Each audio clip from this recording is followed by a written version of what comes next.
kiranya bangsa Indonesia akan mempunyai pemimpin yang akan disegani oleh bangsa-bangsa lain di dunia ini. Orang-orang baik ini harus membentuk partai politik, sehingga nanti orang-orang yang di partai politik yang jahat-jahat, yang korupsi, dan yang kurang baik etikanya akan hilang. Negara Indonesia akan dipimpin oleh orang baik, orang jujur, dan mempunyai etika.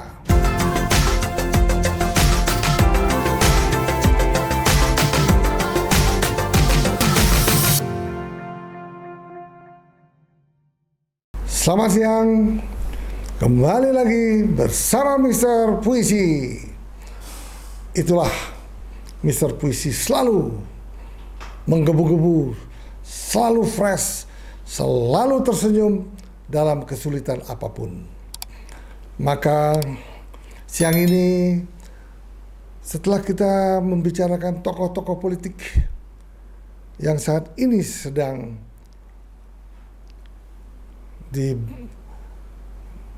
dibawa ke Magelang, tetapi tujuan dibawanya para calon menteri, wakil menteri, staf khusus, dan ketua badan adalah tujuannya sangat murni dan luhur, sehingga sebelum bekerja mempunyai persepsi yang sama, setia, loyalitas kepada negara ini, tentunya mempunyai pandangan yang sama untuk semua calon-calon pemimpin negeri ini di bawah Bapak Prabowo Subianto. Tidak habis-habisnya bila kita membicarakan mengenai Bapak Prabowo Subianto, karena beliau seorang patriot sejati yang ingin memimpin negeri ini dengan tegas dan berani, berwibawa. Kiranya bangsa Indonesia akan mempunyai pemimpin yang akan disegani oleh bangsa-bangsa lain di dunia ini. Tetapi kalau tidak membicarakan mengenai adik Bapak Prabowo Subianto, tidaklah lengkap. Siapakah adik Bapak Prabowo Subianto itu? Dialah Bapak Hasyim, seorang ekonom ternama, pendiri Bank Indonesia. Kenapa Mr. Puisi tergelitik untuk membicarakan Bapak Hasyim? Menurut analisa dan perkiraan Mr. Puisi di Mr. Puisi Live, pastilah tidak akan meleset, karena Bapak Hasyim ini yakinlah akan menjadi ketua Gerindra, karena Bapak Prabowo sudah menjadi Presiden RI yang ke-8. Dia adalah pendiri, founder Partai Gerindra bersama kakaknya dan teman-temannya, sehingga Partai Gerindra menjadi sebesar ini, tangguh, kuat, dikaruniakan oleh Bapak Hasyim yang begitu hebat, pengusaha sukses. Dan beliau mengatakan 4 kali pemilihan presiden yang dompetnya besar gemuk menjadi kempes. Begitulah pengalaman beliau. Dan saatnya Tuhan memberikan jalan yang terbaik. Kali ini Bapak Prabowo Subianto, kakak kandung Bapak Hasyim, sudah menjadi Presiden RI yang ke-8. Waktu dia mendirikan Partai Gerindra, ada politikus yang membisikkan ke telinga Bapak Hasyim, ngapain membuat partai politik? Karena partai politik itu korup lah, inilah, itulah. Wah, diberikan informasi yang negatif oleh teman Bapak Hasyim sendiri. Namun Bapak Hasyim berpikiran lain. Apabila partai politik itu banyak orang-orang yang kotor, korupsi, maka kapan negeri ini akan menjadi baik?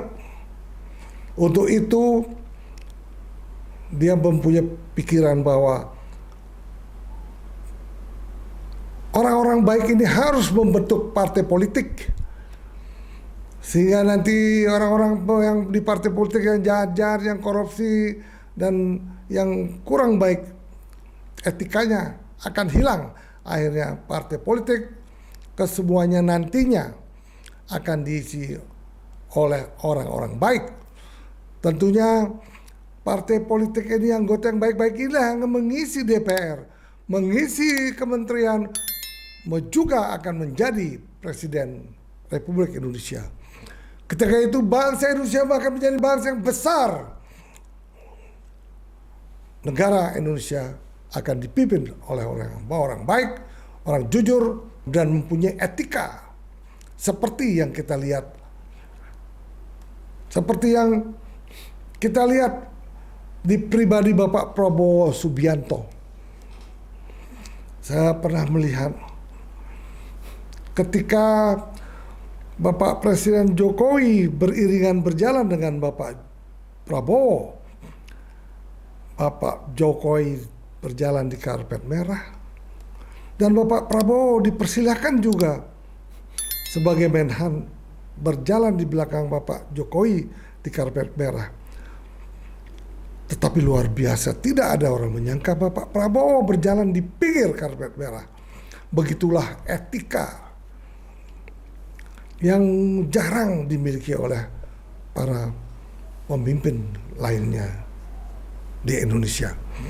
Nah, inilah pelajaran politik, pelajaran etika yang diberikan oleh Bapak Prabowo kepada para wakil-wakilnya nanti.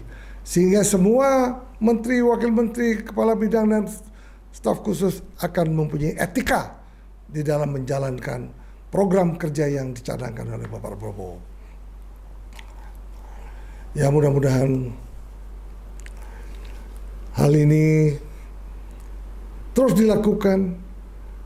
Lama-kelamaan negeri ini akan menjadi negeri yang sangat beretika, menghargai para pemimpin-pemimpinnya yang terdahulu. Untuk itu marilah kita lihat betapa hebatnya pemikiran-pemikiran Bapak Hasyim itu sendiri di dalam pidato-pidatonya. Perlu kita simak untuk pencerahan, untuk informasi bagi kita semua. Dan mudah-mudahan juga apa yang kita prediksi, Bapak Hasyim akan menjadi Ketua Umum Partai Gerindra akan terwujud. Silakan menonton. Kami mendirikan partai politik. Kenapa masuk ke ranah politik? Karena saya waktu itu tahun 2000-an, 2006, 2008, diejek Mas Hasyim, Pak Hasyim, Bung Hasyim, Kang Hasyim, Bang Hasyim. Politik itu kotor, politik itu korup, politik itu gelap, politik itu penuh dengan setan-setan, roh gelap, macam-macam lah. Kenapa masuk politik? Nah, di situ Pak Moderator, saya ingin yang dikatakan ayah saya mengutip dari siapa? Itu bukan tulisan dia, bukan, itu dia dapat dari orang tua saya, Profesor Sumitro, seorang guru besar, profesor, pendiri Fakultas Ekonomi UI. Dia bilang ke saya, mengutip orang, kalau orang baik atau orang yang merasa baik, menganggap dirinya baik, tidak mau masuk politik, tidak mau masuk ke arena. Ini Ini Presiden Amerika dulu namanya Theodore Roosevelt, Teddy Roosevelt. Dia bikin suatu semacam puisi tahun 1916-17 sebelum dia meninggal. Into the arena. Intinya sama. Kalau orang baik merasa politik itu kotor, nanti ranah politik tetap dikuasai orang-orang yang jahat.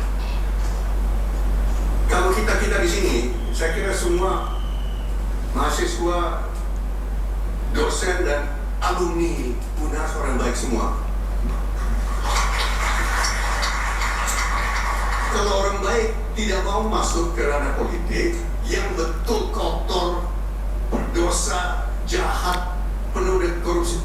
Saya selama 15 tahun di bidang politik ditipu terus-menerus, dibohongi terus-menerus. Saya pribadi, apalagi kakak saya.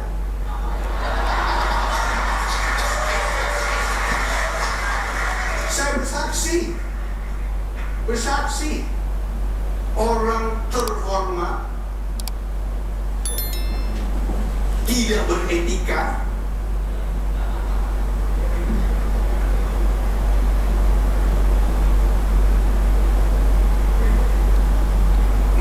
menipu dan berbohong terus. Saya alami A1. Ini bukan katanya, kata Hashim. Betul. Politik jahat, politik kotor, politik korup, penuh korupsi, penuh koruptor. Tapi kalau orang baik, seperti alumni UNHAS, seperti adik-adik yang belum tercemar, masih tulus. Kalau kita tidak mau masuk politik, ranah politik itu dikuasai roh-roh jahat. Itu kenapa saya masuk politik. Dan saya masuk politik sangat-sangat amal mahal sekali. Dompet saya tebal sekali dulu. Setelah 4 pilpres dan 4 pileg, dompet saya sudah nuncuk begini.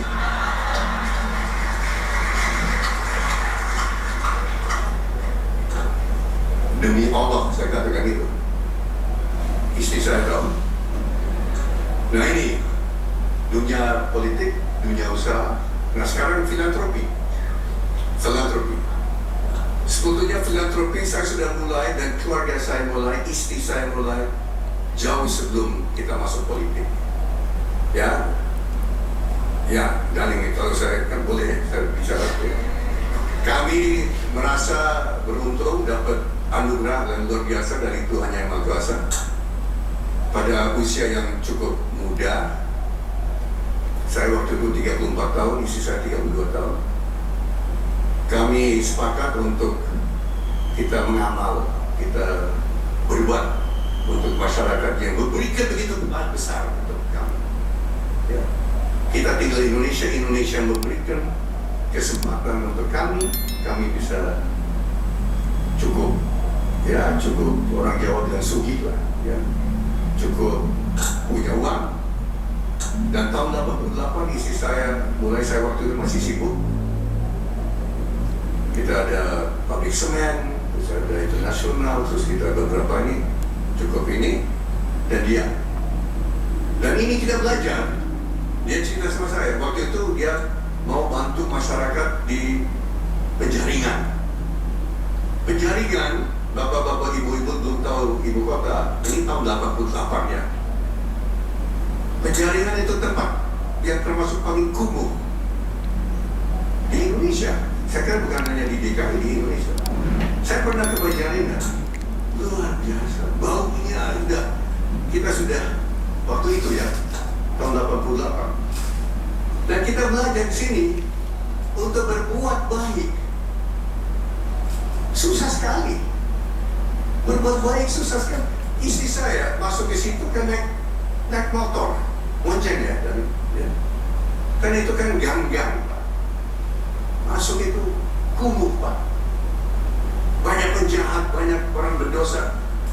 saya kira mereka dosa bukan karena mereka mau dosa, tapi karena mereka lingkungannya dan keadaannya memaksa mereka begitu. So waktu itu istri saya bilang, mereka belum dapat kesempatan. Keluarga kami sudah dapat banyak kesempatan. Kita bagi-bagi. Untuk bagi-bagi, bapak ibu adik-adik susah sekali. Istri saya dicurigai. Dicurigai oleh siapa? Babin saya waktu itu. Dicurigai oleh Polsek. Dicurigai oleh Laksus. Ya, waktu itu ada Laksus.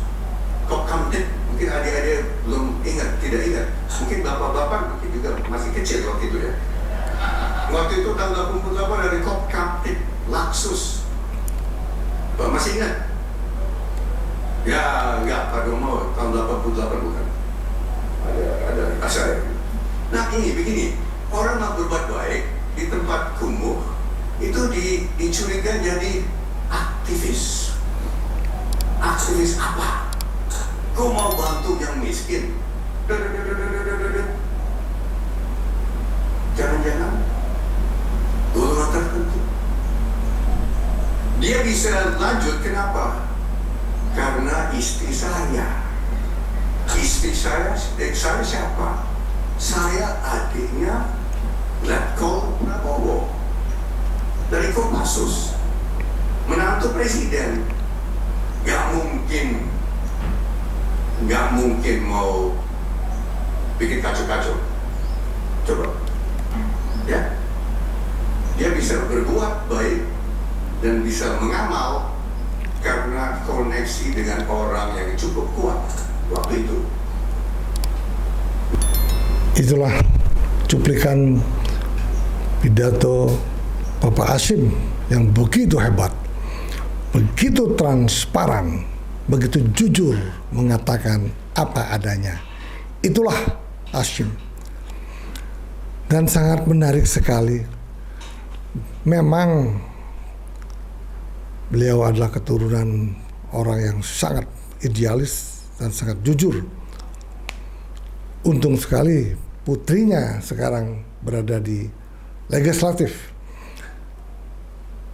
Mbak Rahayu Saraswati namanya. Baru berapa hari duduk di legislatif, Mbak Rahayu sudah berani mengkritik pedas kejadian yang terjadi di NTT, di mana seorang polisi diberhentikan oleh karena dianggap punya salah, sedangkan dia adalah sesungguhnya seorang polisi yang ingin memberantas mafia BBM. Justru dia yang diberhentikan. Nah itulah, saya juga cukup salut dengan Mbak Rahayu Saraswati. Akhirnya saya berpikir, semoga ada banyak lagi orang-orang seperti Rahayu Saraswati di legislatif ini, di kementerian ini, di wakil menteri dan ketua badan, termasuk utusan khusus Bapak Presiden. Dan nada-nadanya, karena program Bapak Prabowo justru berfokus juga salah satunya untuk pemberantasan korupsi, maka mudah-mudahan orang idealis banyak ada di DPR sendiri. Demikian juga akan ada di kementerian, di wakil kementerian dan di pejabat-pejabat daerah lainnya. Itu yang saya inginkan, sehingga program Bapak Prabowo selaras dengan apa yang akan dikerjakan oleh para pembantu-pembantu presiden itu sendiri. Itu luar biasa. Mudah-mudahan banyak lagi orang-orang idealis, orang-orang yang anti korupsi dan sangat peduli dengan bangsa ini. Ada juga seorang istrinya Uya Kuya, itu juga kebetulan juga ada di legislatif. Ini pun cukup kritis. Baru beberapa hari menjadi anggota legislatif, cukup kritis mengkoreksi pembelian, kalau nggak salah pembelian laptop di suatu daerah. Inilah yang dibutuhkan oleh pemerintah.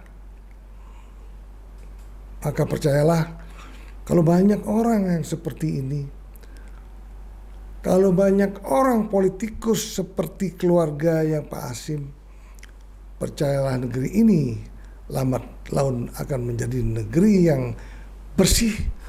Kemudian cita-cita luhur untuk menjadikan negeri ini negeri yang maju di tahun 2045 akan berhasil dilakukan. Bapak-bapak para hadirin sekalian, semoga Bapak Hasyim ingin meneruskan perjuangannya untuk mendapatkan politisi-politisi yang bersih dan jujur, sehingga seluruh partai akan jujur juga dan bersih juga, sehingga negeri ini akan dipimpin oleh pemimpin yang bersih dan jujur. Itu yang dibicarakan oleh Bapak Hasyim. Marilah kita berdoa untuk selalu berpikiran positif. Apabila ada kekeliruan dari para menteri karena baru menjabat, dimaklumi dulu. Tentunya Bapak Presiden akan mengevaluasi dalam 100 hari ataupun dalam 6 bulan kemudian. Bagi siapa yang tidak berprestasi dan tidak mampu menjalankan tugasnya, yakinlah akan mendapat teguran ataupun akan diganti, sehingga Bapak Prabowo akan dibantu oleh pembantu-pembantunya yang mampu mengimplementasikan program Bapak Presiden. Hendaknya para menteri, para pejabat-pejabat negara jangan berorkestrasi lagi. Harus serius. Jangan banyak wacana, tetapi banyaklah bekerja, sehingga negeri ini akan dipimpin oleh para pemimpin yang baik, bersih, dan berwibawa. Untuk itu, ulasan yang singkat ini mudah-mudahan cukup bermanfaat. Mari kita mencari kader-kader yang seperti keluarga Pak Hasyim, sehingga kader-kader, terutama kader-kader di DPR, kader-kader di partai politik, ini sangat mumpuni untuk membesarkan negeri ini. Bapak-bapak, para pencinta Mr. Puisi Live, janganlah bosan-bosan menonton Mr. Puisi Live, karena Mr. Puisi Live akan menyajikan hal-hal yang penting, yang bermanfaat bagi negeri yang kita cintai bersama. Mari kita hidup sehat, hidup berbahagia, hidup selalu tersenyum, untuk kita bisa maju bersama, bisa ikut mengkoreksi apabila ada hal-hal yang kurang berkenan untuk kepentingan masyarakat banyak. Untuk itu jangan lupalah subscribe Mr. Puisi Live, follow dan share, sehingga Mr. Puisi Live akan menjadi besar untuk kita semua. Semoga berbahagia dan sehat selalu. Bye-bye.